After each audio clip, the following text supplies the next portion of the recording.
يا صباح الخيرات والليرات.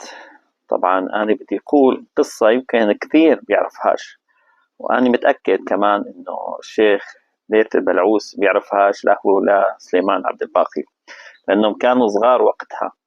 إنه كيف انتخبوا الشيخ حكمة الهجري شيخ عقل.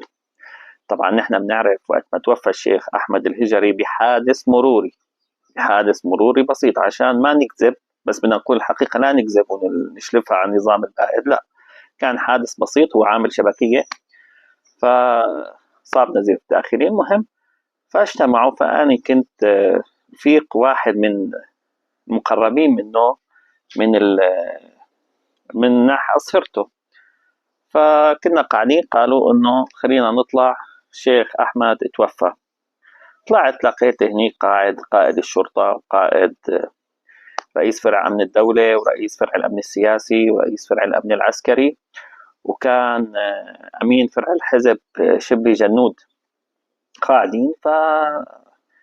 مين بدنا نختار؟ طبعا الشيخ حكمت ما كانش شيخ أبدا، فيكم ما كانش في شعره بذقنه، يعني كلها هاي كرمال المشيخة طلع ذقنه.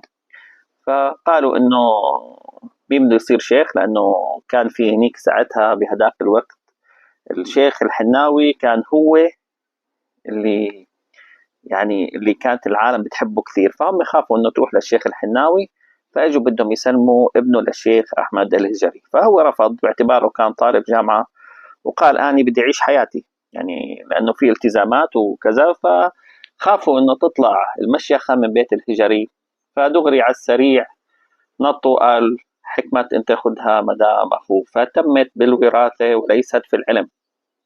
واللي لبسوا العمامه قائد الشرطه على مرأى الجميع. فإياكم تحكوا على ليث البلعوس وعلى سليمان عبد الباقي، لأنه هدول الشباب بزنودهم صاروا مشايخ، بزنودهم.